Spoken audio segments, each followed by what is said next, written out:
Loud India के दर्शकों का स्वागत है और आजादी की 73वीं वर्षगांठ की आप सबको शुभकामनाएं।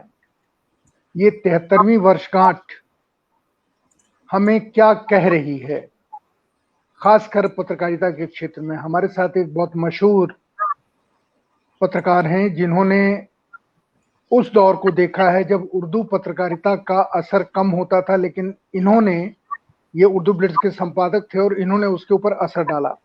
शुरू से लिखने पढ़ने के शौकीन रहे हैं। इनकी बाकी चीजें हम बाद में आपसे बीच बीच में बात करते जाएंगे, पर सबसे पहले हसन कमाल साहब, आपका स्वागत करते हैं, इस्तकबाल करते हैं और आपसे गुजारिश करते हैं कि आप, चूंकि हम लोगों के पास टाइम वही 40 मिनट का है और उसी में सारी कहानी कहनी है, और आप जैसा आदमी जिसके पास खजाना भरा पड़ा है, मैं आपसे ये जानना चाहता हूं कि 73 साल में पत्रकारिता ने जो करवटें ली, एक तो टोटल पत्रकारिता ने और दूसरा उर्दू जर्नलिज्म ने, इनके ऊपर आपकी कोई टिप्पणी है, आपकी कोई एनालिसिस है, करेंगे?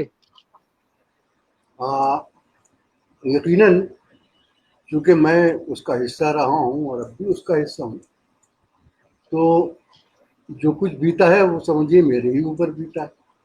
जो जर्नलिज्म पे बीता है वही मुझ पर बीता है। एक बात मैं आपको बता दूं कि हम लोग जरा अपनी पीठ थपथपाने के बहुत शौकीन हैं जी। तो हमेशा अपनी पीठ थपथपाते रहे हैं कि साहब हमारे यहाँ जर्नलिज्म जो है वो हमेशा बहुत आज़ाद रही है। प्रेस फ्रीडम की हम तारीफ करते रहे हैं। हम तारीफ करते रहे हैं कि हमारे यहाँ कोई रोक टोक नहीं रही है, बात और कभी कोई पाबंदियां नहीं रही हैं जी। तो ये बात पूरी तरह से सच नहीं है।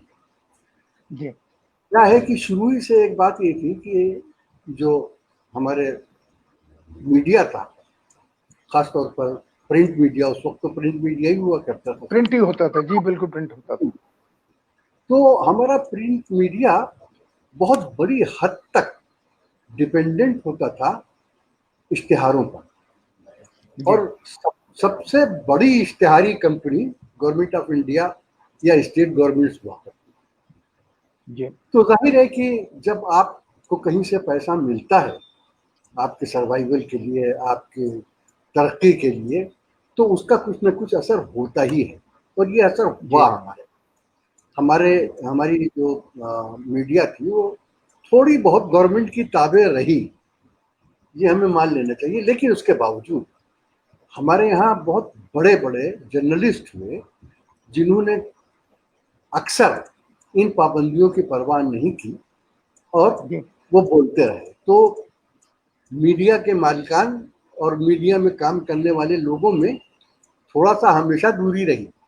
काम करने वाले बहुत डेडिकेटेड थे, मालिकान जो थे वो जाहिर है कि अपने जो फाइनेंशियल इंटरेस्ट थे उन पर ज्यादा नजर रखते। तो ये हुआ। लेकिन पहली मर्तबा जो मुझे झटका लगा वो 1975 में लगा, जब इमरजेंसी लगाई थी। मैं जिन जर्नलिस्टों के साथ काम करता था वो मेरे आइडियल थे और अब भी हैं, इतनी शुबा नहीं। मैंने करंजिया साहब थे, खुशवंत सिंह साहब थे और बहुत सारे लोग थे जो जिनके, करंजिया साहब के साथ जाहिर है कि मैं वहाँ मुलाजमत ही करता था। खुशवंत सिंह साहब से मेरे बड़ी करीबी ताल्लुकात थे। लेकिन 1975 में मुझे पहली बार ये झटका लगा जब मैंने ये देखा कि खुशवंत सिंह साहब को संजय गांधी के वो अपना फैमिली प्लानिंग के प्रोग्राम में बड़ी दिलचस्पी हो गई और उसके बाद हमारे यहाँ करंजिया साहब भी जो थे वो इमरजेंसी का साथ देने लगे। तो उस वक्त जरा सा लगा कि हम जो समझ रहे थे शायद वो नहीं, लेकिन फिर भी उस वक्त बहुत सारे जर्नलिस्ट थे जिन्होंने उन हालात का मुकाबला किया। अब मैं जब पलट कर देखता हूँ और आज देखता हूँ तो ऐसा लगता है कि तब तो इमरजेंसी थी, बाकायदा सारी दुनिया को पता थी। लेकिन फिर भी जर्नलिज्म बहुत बेहतर हालत में, और आज इमरजेंसी नहीं है लेकिन जर्नलिज्म बहुत बदतर हालत, इतनी बदतर हालत में कि बाद वक्त उलझन होने लगी। आपने अभी देखा ना, जर्नलिज्म वहां पे पहुंची है कि एक टीवी चैनल पर डिबेट में पार्टिसिपेट करने वाले एक पार्टी के स्पोक्समैन को हार्ट अटैक हो गया। जी बिल्कुल। तो अब हमारी जर्नलिज्म वहां आ गई है, पहले वहां पर थी जहां दिल को थोड़ी तकलीफ देती थी, अब वहां पे है जहां वो दिल पे हमला कर दे, हार्ट अटैक कर दे। जी बसो, आपने एक इंसिडेंट ध्यान नहीं दिया। इसके पहले एक सिग्नल आया था कि एक पैनलिस्ट माँ की गाली दे रहे हैं जो दूसरी तरफ से पैनलिस्ट हैं उनको, और एंकर उनको रोक नहीं रहा है, उसको एंजॉय कर रहा है। एक बड़े चैनल पर ये बहस हो रही थी जी जी पाकिस्तान हिंदुस्तान के बीच के संबंधों जी की, और उसके ऊपर उन्होंने माँ की। तो ये सिग्नल तो आने लगे थे कि जो आप कह रहे हैं भाषा और तेवर, ये खतरनाक हो गए हैं, जानलेवा हो गए हैं, सभ्यता के खिलाफ हो गए हैं। यहाँ वो खुदा का शुक्र है कि मैंने वो जो जिसका आप जिक्र कर रहे हैं वो नहीं देखा, क्योंकि मैं उस मीडिया को देखता ही नहीं हूँ, मैंने बंद कर दिया। और उस जी मीडिया को बंद करने से मुझे ये फायदा हुआ कि मेरी मालूमात में बहुत इजाफा हुआ। तो अच्छा। मैं जहाँ से जी अब मालूमात इकट्ठा करता हूँ, वो मुझे मालूमात के बहुत बेहतर सोर्सेज मालूम होते हैं बनिस्बत इस सो कॉल्ड, जिसको आप गोदी मीडिया कहते हैं, मैं तो उसे पालतू मीडिया। तो स्टैंडर्ड जाहिर है कि मैं सिर्फ स्टैंडर्ड क्यों खराब है, स्टैंडर्ड जी खराब होने की वजह यह है कि पहले भी पॉलिटिकल डिफरेंसेस बड़े जबरदस्त हुआ करते थे। मुझे याद है जी कि हमारा अखबार बिल्ट जो था वो मशहूर था इस बात में कि हम जो मिनिस्टर्स थे, सेंटर के हों या स्टेट्स के हों, उनको रफ्ता लेते थे, दौड़ा लेते थे, लेकिन जबान का ख्याल रखते थे। ऐसा नहीं है कि हम उन्हें गालियां देने लगे, जी क्योंकि पॉलिटिक्स में खुद भी, पॉलिटिकल लीडरशिप में भी जो आपस में दूरियां होती थी या विवाद होता था, उसमें गालियों का इस्तेमाल नहीं होता था। अब चूंकि पॉलिटिकल लीडरशिप में और पॉलिटिकल एरिना में लोग गालियां बकने लगे हैं, तो जाहिर है कि जो मीडिया वाले हैं उनको ये मालूम हो गया है कि अब गालियां बकना उतना बड़ा जुर्म नहीं रहा जितना पहले रहा करता था, इसलिए वो गालियां बकने लगे हैं। और मैं समझता हूँ कि शायद यही वजह है कि फ्रीडम प्रेस इंडेक्स में हम शायद 140 या 139वें नंबर पर।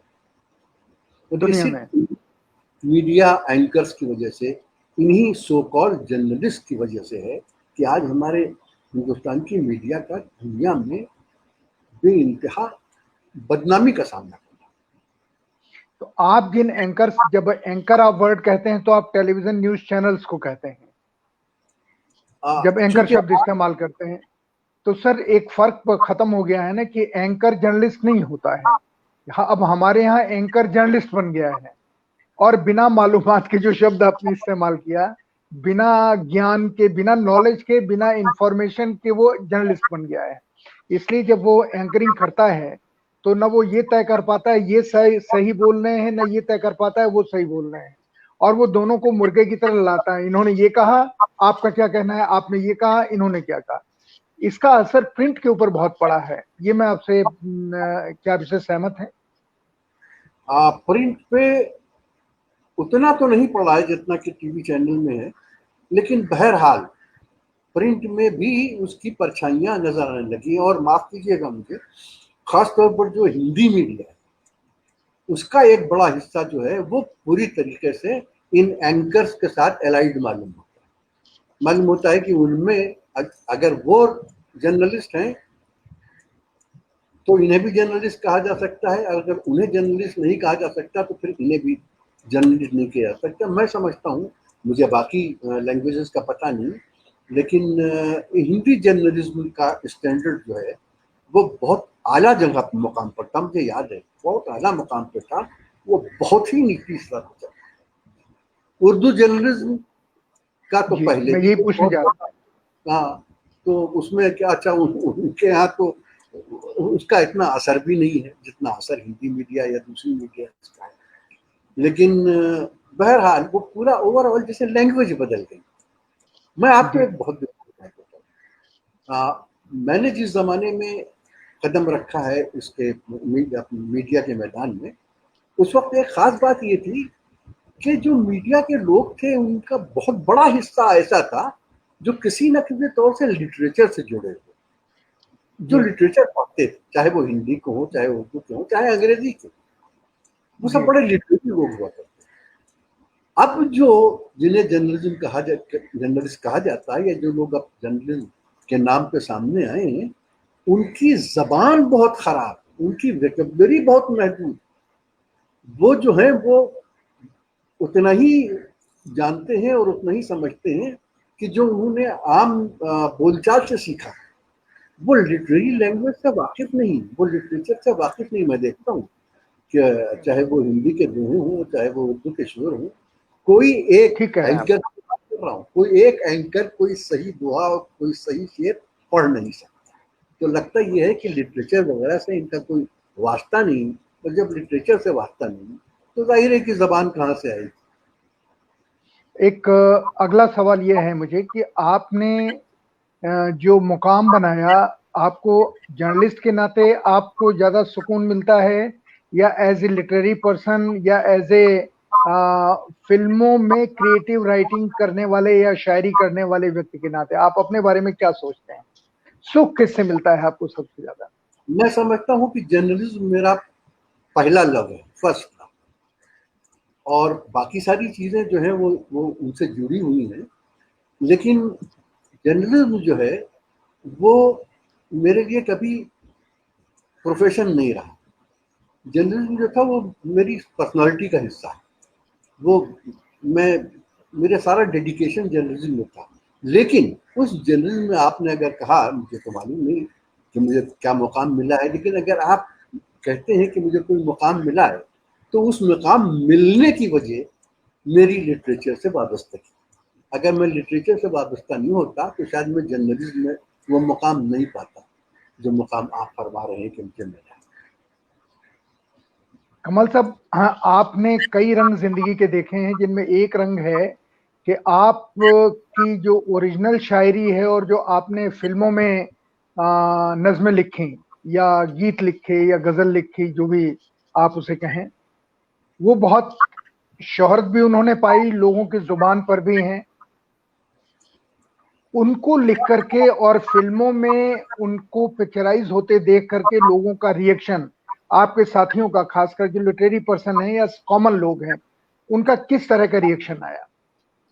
मैं आपसे अर्ज करूं कि मैं जब मैंने शायरी शुरू की लखनऊ में था, तो उस जमाने में जो फिल्मी शायरी थी वो भी लिटरेचर से बहुत दूर नहीं थी। देखिए उस वक्त जितने भी लिखने वाले थे, गीत लिखने वाले, चाहे वो शायर हों, शकील हों, मजरूह हों, कैफी हों बाद में, चाहे वो शैलेंद्र हों, भरत व्यास हों, ये प्रदीप हों, ये सब किसी न किसी सूरत से लिटरेचर से जुड़े हुए थे। तो इनके जो गाने थे वो इनकी कविताओं या शायरी से बहुत दूर नहीं थे, बल्कि उसी का हिस्सा मालूम होते थे। और हम उसी शायरी को सुन सुनकर, उन्हीं गीतों को सुन सुनकर हमारे दिल में गीत लिखने का शौक पैदा हुआ। तो हमने जो अपने गीत लिखे वो इन्हीं गीतकारों की गीतों की परछाइयों तले लिखे। तो ये चूंकि लिटरेचर, आप बताइए, शैलेंद्र के बहुत से ऐसे गीत हैं जिनको आप किसी भी लिटरेरी पोएम से कम नहीं समझ सकते। शायर के ऐसे गीत हैं, कैफी के हैं, शकील के हैं, जिन्हें आप लिटरेरी शायरी का हिस्सा समझ सकते हैं।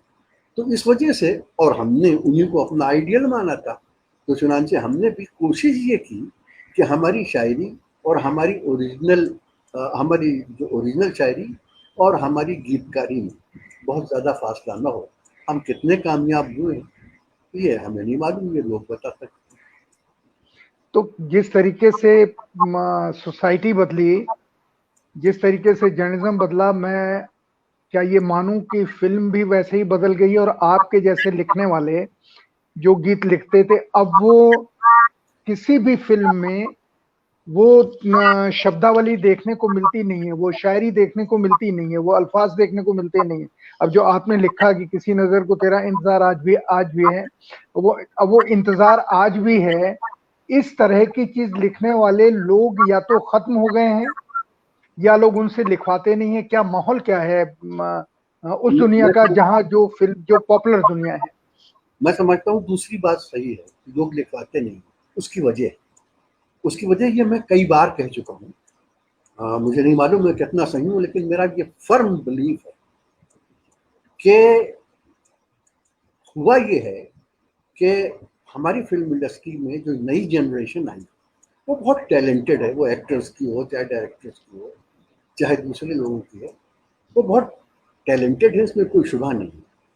मगर एक ट्रेजेडी हुई है हमारे लिए। देखिए, अंग्रेजी हमारे लिए बहुत ज़रूरी थी, बहुत ज़रूरी है और बहुत ज़रूरी रहेगी, क्योंकि अंग्रेजी जो है वो इंटरनेशनल लैंग्वेज है, कंप्यूटर की ज़बान, और हम अंग्रेजी न जानेंगे तो हमारे बच्चे compete नहीं कर सकेंगे बाकी दुनिया से। लेकिन अंग्रेजी सीखना हमारे बच्चों के लिए और हमारे लिए बहुत ज़रूरी थी, हाँ, लेकिन अपनी मदर टंग की कॉस्ट पर नहीं। हमने जो हिंदुस्तान का खास तौर पर जो शहरी मिडिल क्लास है, उसने अपने बच्चों को अंग्रेजी पढ़ाई और सिखाई, उनके मुंह से उनकी मदर टंग को छीन के। नतीजा ये हुआ कि ये तो हम आज फिल्म इंडस्ट्री जिन लोगों के हाथ में है, उनको वो अपनी मदर टंग, चाहे उनकी मदर टंग कुछ भी हो, हिंदी हो, उर्दू हो, तमिल हो, तेलुगु हो, मराठी हो, बंगाली हो, अर्बन मिडिल क्लास जो है उसके बच्चों की अपनी मदर टंग के बारे में मालूमात बस इतनी है कि जितनी नौकरों और फेरी वालों से बात करने के काम आ सकती, उनकी वोकेबलरी कम हो गई। अब वो सब चीज जो है वो उसी वोकेबलरी, उसी शब्दकोश, उसी ज़ख़ीरे अल्फाज के अंदर चाहते हैं, और जाहिर है कि वो बहुत कम हो गई। नतीजा ये होता है कि, और अच्छी बात तो अच्छे लफ्जों में कही जा सकती है, तो जब हम कोई गीत वाला गीत लिखता है और जब डायरेक्टर कहता है कि भाई ये मेरी समझ में नहीं आया तो बाकी की समझ में नहीं आएगा, कैसे आएगा, तो उसे ये पता नहीं चला, उसे ये नहीं मालूम होता कि वो बहुत बहुत छोटी तादाद में, और जो इस ज़बान को समझते हैं वो बहुत बड़ी तादाद में है। लेकिन इत्तेफाक से जो कारोबार है वो उन लोगों के हाथ में है जो ये समझते हैं कि हमें ये ज़बान समझ में नहीं आती है, उनके हाथ में नहीं है जो इस ज़बान को अब भी समझते हैं और उससे प्यार करते हैं।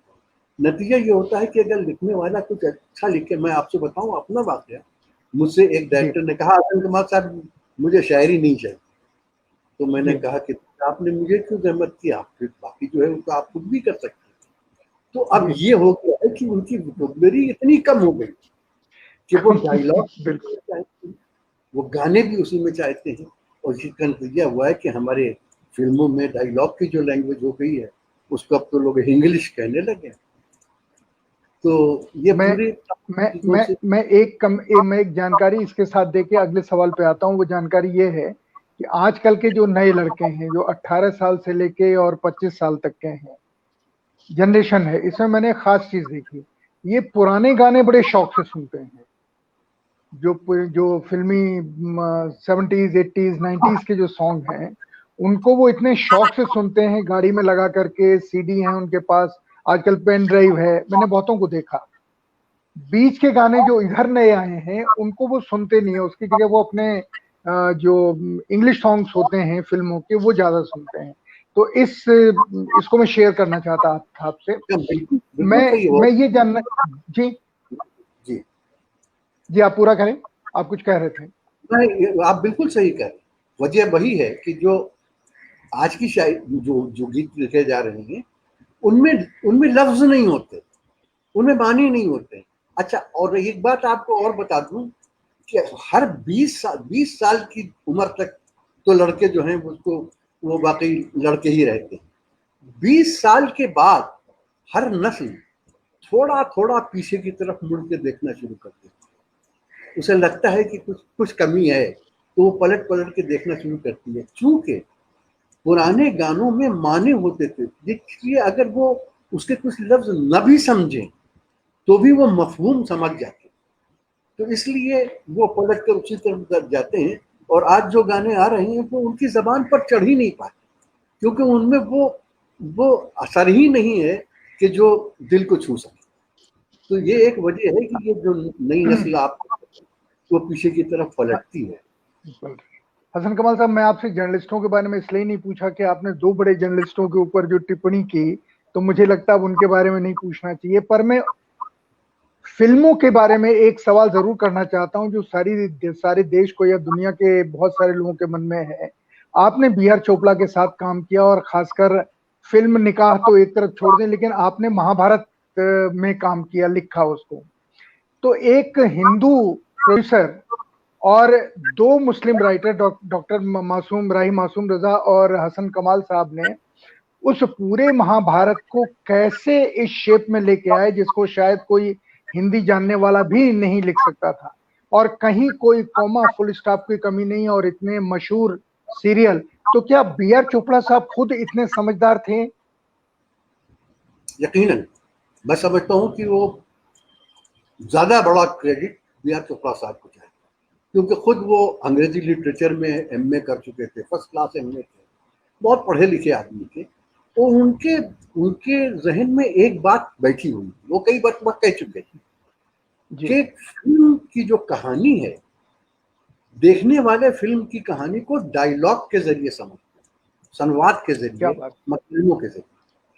कहानी जो है वो संवाद से बताई जाती है, और वो एक बात के बहुत फर्म बिलीवर कि अच्छे डायलॉग वही लिख सकता है राइटर जिसको हिंदी और उर्दू दोनों पर कमांड। कोई एक लैंग्वेज अगर वो जानता होगा तो वो उतने अच्छे डायलॉग नहीं लिख पाए। अगर वो दोनों लैंग्वेजेस जानता है, हिंदी और उर्दू, आप देख लीजिए उनके हाथ जितने भी डायलॉग राइटर, वो सब के सब वो थे जिन्हें हिंदी भी आती थी और उर्दू भी आती थी। तो इसलिए अच्छा, दूसरी बात ये कि महाभारत की हद तक मैं बात करूं, महाभारत की कहानी और रामायण की कहानी अगर मैं आपसे कोई मुझसे पूछे तो मैं कहूंगा कि महाभारत की कहानी में जो है वो ज्यादा आइडेंटिफिकेशन है लोगों का, क्योंकि वो कहानी क्या है,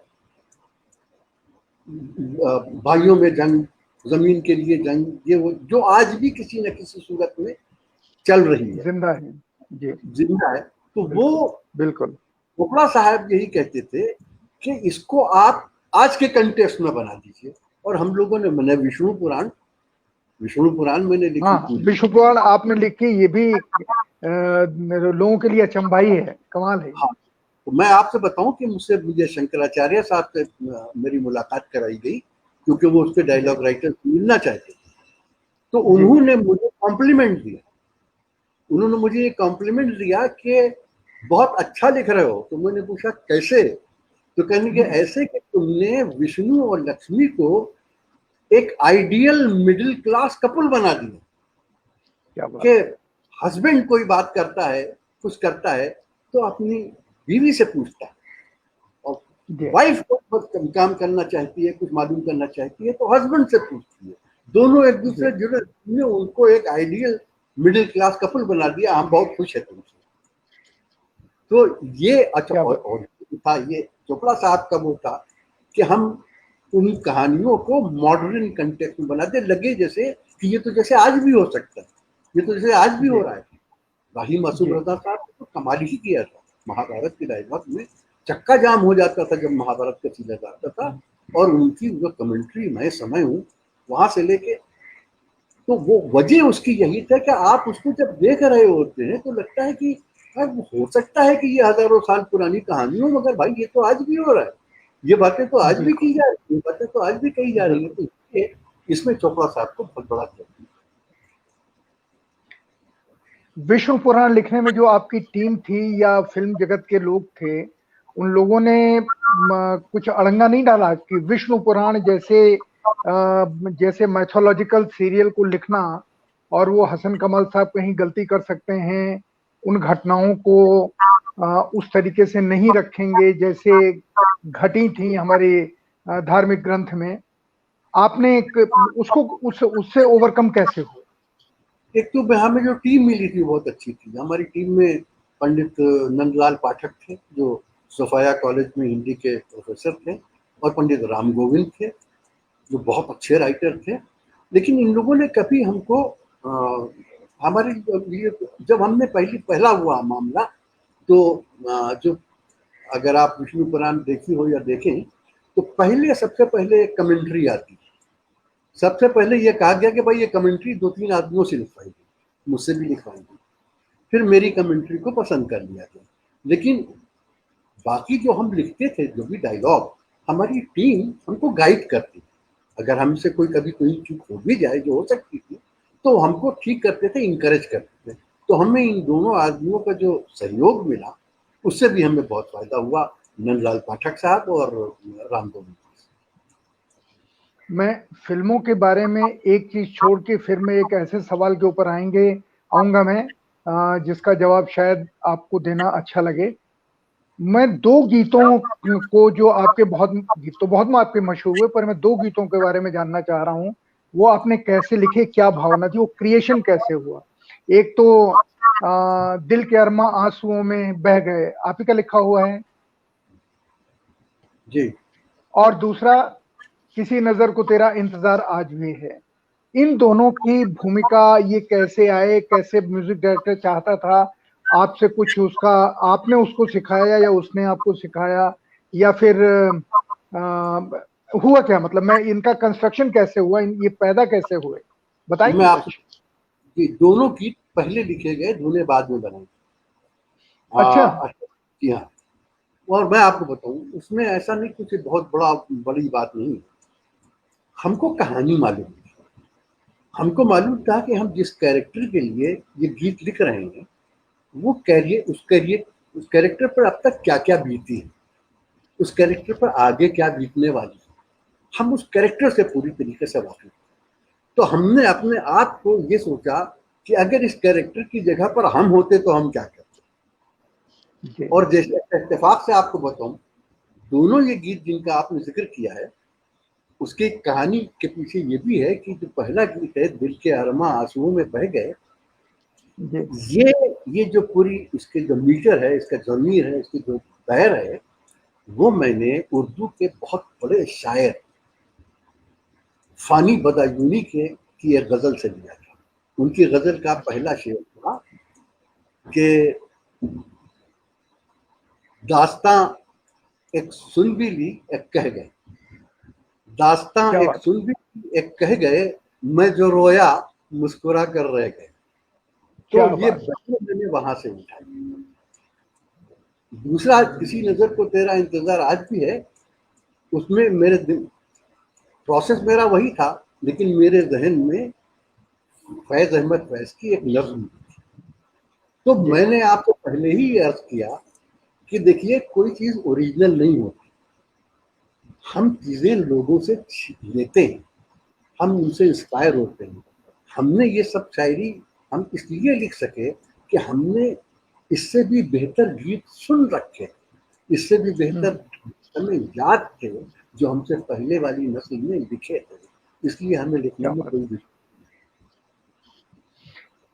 अब कमाल साहब, मैं ये जानना चाहता हूँ, शायद बहुत लोग जानना चाहते हैं, मैंने आपकी पब्लिसिटी में भी जो फेसबुक पे पोस्ट लिखी, जिनके साथ आपने फिल्मों में काम किया, उनमें सामाजिक रूप से चेतन कौन थे? और खासकर दिलीप साहब के बारे में, उनके, दिलीप कुमार जी हमारे बीच में हैं, 99 साल के शायद हो गए हैं, और हम सब दुआ करेंगे वो 100वां पूरा करें, 101वां पूरा करें, 102वां पूरा करें, हमारे बीच में एक मिसाल बन के रहें। उन्होंने पूरी पीढ़ी को अपने गीतों के जरिए, गीतों की एक्टिंग के जरिए बहुत ज्यादा उन्होंने प्रेरित किया। आप उनके असली जीवन के सामाजिक सरोकारों के बारे में, क्योंकि आप दिलीप साहब के बहुत नजदीक रहे हैं, कुछ अगर बताएंगे तो बहुत अच्छा लगेगा।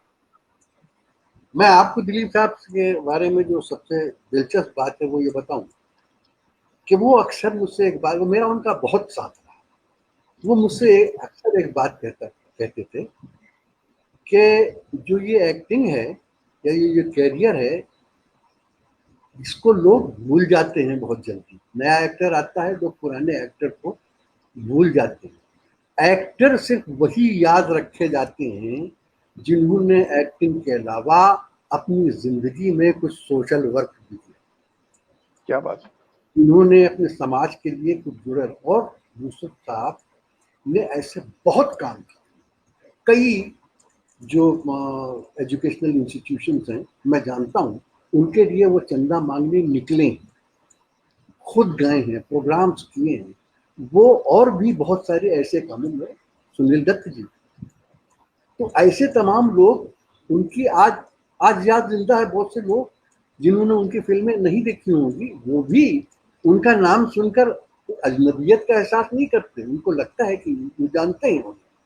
इत्तेफाक से मेरी जिंदगी का सबसे बड़ा सरमाया ही है कि मैं जिन लोगों से फील्ड में भी जुड़ा, वो अपनी फील्ड के बहुत बड़े बड़े लोग, फिल्मों में भी समाजी जानकारी थी और जो समाज के मामलात को समझते थे, उनमें से कम मैं दो नाम आपको बहुत आसानी से, कि एक तो शुक्ला साहब जिनके साथ मैंने बहुत काम किया, और दूसरे चेतन आनंद साहब। जी। चेतन आनंद साहब बहुत ज़हीन, बहुत पढ़े लिखे और बहुत ही ज़्यादा सोशल कॉन्शियस जिनके आदमी, मैं उनके साथ बहुत रहा। और इन दो लोगों की वजह से मुझे बहुत सारी चीज़ें फिल्म इंडस्ट्री की वो सीखने को मिली, वो जानने को मिली जो पहले मैं नहीं जानता था। मेरी बड़ी गुर्बत बलराज साहनी साहब से भी रही है, वो भी इत्तेफाक बहुत बड़े सोशल एक्टिविस्ट थे। तो इस तरीके से मुझे इन तमाम लोगों के साथ रहने से यही, उनसे जो मिला वही मेरा जिंदगी का सबसे बड़ा खजाना। किसी ने मुझे एक घटना बताई, मैं उस घटना को आपसे सुनना चाहता हूं, दोबारा दर्शकों को सुनवाना चाहता हूं कि जब आंदोलन चल रहा था मंडल कमीशन का, तो आपकी दिलीप साहब से कुछ गुफ्तगू हुई थी इस सवाल के ऊपर। जी, बहुत दिलचस्प बात तो है। अगर जी जी मैं बताता हूँ। मैंने उनसे, मैं जुड़ा हुआ था, मुस्लिम ओबीसी यहाँ पर चल रही थी तहरीक, उसमें कपिल पाटिल साहब तो आज भी हैं, विलास सोनावले साहब, शब्बीर अंसारी, ये सब थे और मैं उनके साथ था।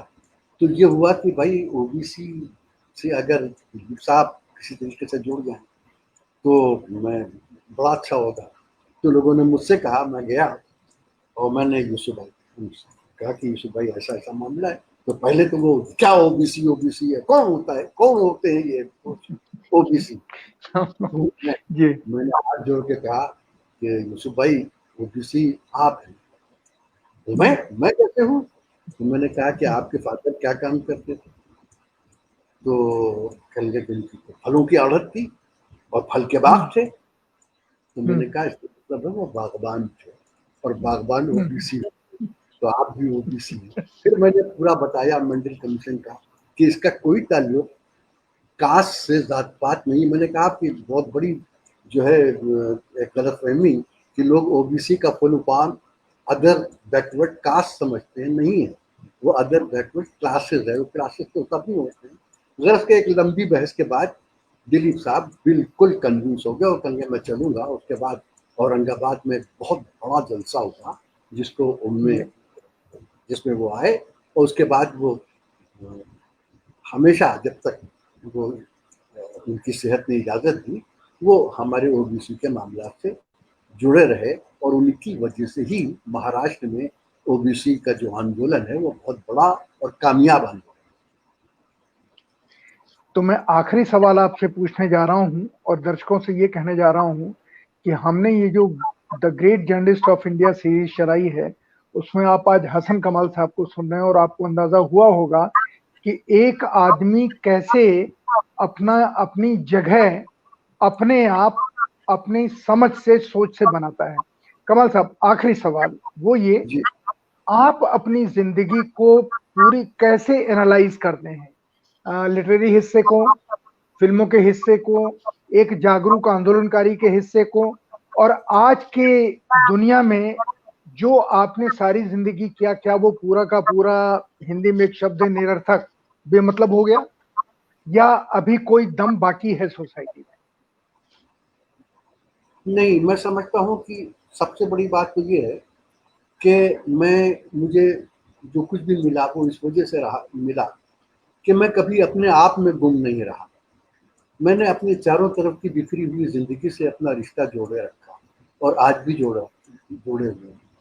और जी मुझे यकीन नहीं, मेरा ईमान है कि आज हम जिस दौर से वो जिन हालात से गुजर रहे हैं, उनकी उम्र बहुत छोटी, उनकी उम्र बहुत छोटी है।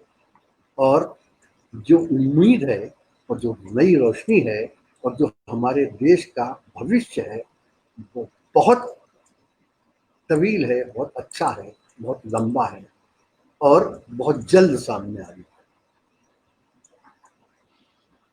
हसन कमाल साहब को शुक्रिया कहते हैं। और जो दर्शक आपने सुना, मैं फिर दोहराता हूं कि आपने सुना, हम हसन कमाल साहब को फिर अपने साथ लेके आएंगे, लेकिन तब हम आएंगे उन कुछ सवालों के साथ जो दर्शकों के सवाल होंगे विभिन्न विषयों के ऊपर। पर इस सीरीज में हसन कमाल साहब को हमने इसीलिए बुलाया कि उन्होंने जिन लोगों के साथ काम किया, उन्होंने जिन लोगों को देखा, उन्होंने जैसा जर्नलिज्म किया, जिस जिसको कहते हैं एक बेखौफी वाली मासूमियत के साथ किया, उर्दू ब्लिट्स के संपादक रहे उस समय जब संपादक का मतलब संपादक होता था। और मैं ये निश्चित मानता हूं कि अगर करंजिया साहब कुछ कहते भी होंगे तो कमाल साहब उसको मानते नहीं होंगे, वो कर देते होंगे जो उनकी समझ में आता होगा। मैं आपका बहुत शुक्रिया अदा करता हूं और इस प्रोग्राम को खत्म करने की इजाजत मांगता हूं। आपके साथ दोबारा आऊं इसकी इजाजत मुझे दें पब्लिकली, और मैं आपको परेशान करता रहूंगा। और इस प्रोग्राम में आने के अभी तक हमने जिन लोगों को चुना है वो सही हकदार लोग हैं, और मुझे गर्व है कि आप लोग हमारे प्रोग्राम में आए। बहुत बहुत शुक्रिया कमल साहब। दर्शकों, आपको इस प्रोग्राम को देख करके कैसा लगा हमें जरूर बताइएगा। नमस्कार।